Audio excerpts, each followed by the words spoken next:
What's going on, guys? Welcome back to NolanTCG, and we are back here today with another deck profile, and it is for Virtual World.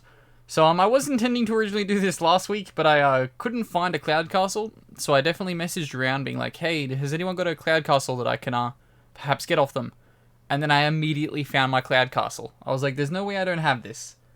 But I had it all along, I just couldn't find it. So now I decided to eventually get the deck profile out there. It is this week's one. But yeah, as always, do remember to hit that subscribe button if you are new here, because we're always happy to have new people to the channel. And yeah, as always, comment down below any changes that you would make to the list. Going forward as well, we've had a lot of requests for like deck profiles from the footage from locals and stuff like that. So I might start to incorporate that like a little more heavily into the Friday night deck profiles. So just keep an eye out for that. And yeah, we'll just kind of be going from there and trying to get profiles, I guess, from the people that feature on the channel. But let's get on into the deck profile for this one. Okay, so starting us off, we have the main deck, and of course, it is 3 copies of Lulu. Three Lulu. You just play 3 of all of them, but yeah, 3 Lulu is probably the best one to have in hand, simply because it nets you a double search on the Foolish and the ad. Then we've got 3 copies of Nyan Nyan. Becomes the second tuner of the deck when it hits the board. It does get banished, but then you do get like other effects off it when it banishes. It can get some bit of recursion. Then we've got 3 copies of Lao Lao, the Monster Reborn. He is solid, just keeps your combo plays going. Then we've got 3 copies of Gigi. Gigi is the add back the card to your hand. And then we've got 3 copies of Kieran. Kieran Bounce, Kieran Untargetable, Kieran on the ban list, which is why we're stuck with this. It just results in a double Foolish, the Lily. Then for hand traps, you do have tons of room for hand traps in this deck, just because it's like pretty standard, you just play 3 of everything. We've got 3 copies of Ash, is the first hand trap we're going with. This like hard kind of beats this deck in the mirror, so if you Ash like the first effect, because they can all be Ash because they all Foolish, you can like kind of like ruin someone's day. So just keep that in mind. Then we've got 3 copies of Effect Veiler. This, again, can just be flexed into everything like hand traps normally are, as accustomed to your locals. Ultimately, we went with Effect Veiler here. We did consider playing something like a Phantasme, but that doesn't really stop the opponent. Effect Veiler does kind of stop the opponent, so it's what we went with. Then for the spells, we've got 3 copies of Quinlong. Why this card is common, I don't know. This should be like at least an Ultra. Just the fact that it's like a Rota means it should be an Ultra, but sadly, it's not. Next off, we've got 3 copies of Kowloon.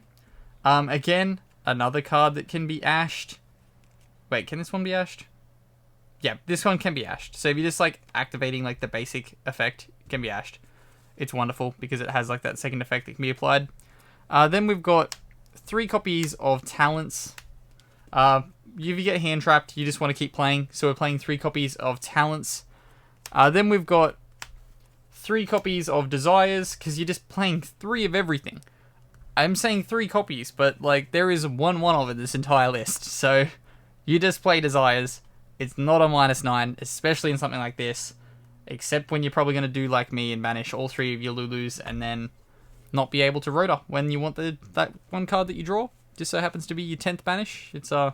It's really good. Then we've got 1 copy of E-Telly after that. Again, the one of, simply because it's a combo starter. Then we've got 3 copies of Choo Choo. Helps you out a lot in the grind game, being able to like just go banish pop, thank you very much. Sorry, shuffle pop. Shuffle pop. That is an important part there. Banish pop would be insane. Then rounding out the main deck, 3 copies of Imperm, which is what we always round out the main deck in. Okay, so next off, we've got the extra deck.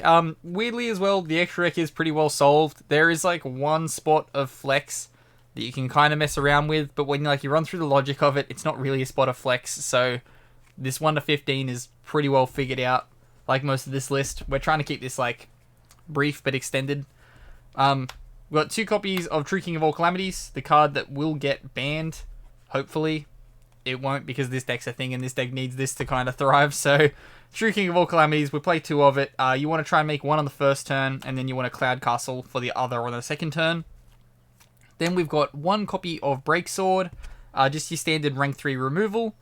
1 copy of Jar Jar Binks. Yeah, it's solid. Just go with it. You can switch it out if you want to, but like I like it, so play it. Then we've got 1 copy of Utopia Beyond and 1 copy of Constellar Ptolemy for the 6s. They then lead into the Gaia Charger. I did mention this, like this is the spotter flex that you can go with, but when you realize that you're playing it with the Zeus, which is the reason why you play it, you end up with like 4 material under the Zeus if you go the Gaia Charger route, so that's kind of why this is so important. Like these 4 cards all together like intermix so well into making the Zeus that it's just kind of necessary to play at least 3 of them. You can cut like either the Utopia Beyond or the Ptolemy if you want to, but they each come up in their own ways. Then for the Synchros, we've got 1 Charge Warrior when you want to draw during your combos. We've got 1 Juju. Again, just solid Virtual World card. Not like the most amazing thing in the world, but it's good. 1 copy of Coral Dragon. You can get the free pop. Also, draw card is Tuner, helps you keep extending. Then we've got 1 copy of Vermilion Dragon Mech. It's a 9. It does a quick little pop. Gets you banish effects as well. But, yeah. Overall, good level 9. Makes VFD, which is why we play it. Then we've got 1 Crocodile. Again, just a solid level 9. Can result in you drawing cards. You can pop stuff. That's okay. But it makes VFD. Then we've got 1 Cloud Castle. Reborn's a level 9. Makes VFD. And then we've got 1 copy of Shen Shen. This one you can leave on the board. This one is like the Macrocosmos. So, it's a really good card. There are a lot of decks that have big troubles with it. So, like, you can leave it on your end board. But, yeah, makes VFD. But that'll wrap us up here for the deck profile for this one. So, what do you think will get hit from this deck on the ban list? I personally think that the VFD will probably get banned. In that eventuality, if that does happen, I can actually see E-Telly coming back to 2, just to, like, be like, sorry, deck, we got rid of your boss monster, but here's some consistency. That could be something that they look at doing, now that I've said it, and, like, the ban list prediction's already come out. That's probably what's going to happen. So, I probably should have predicted that. Delayed prediction right here. But yeah, this deck is like pretty well solved at this point. Like it's weird that a deck that's 3 weeks old is so simple to like design and like so easy to solve. A lot of it does just come down to like the other flex cards you're playing after the 3 copies of everything in the main and the desires. Like your hand traps are really the only way of choice. On the plus side, it does mean the deck is pretty budget because you can like flip in and out that stuff to like more budget options, and the extra deck isn't too expensive either. But as always, I've been Ben from NolanTCG, and have a good afternoon, everybody.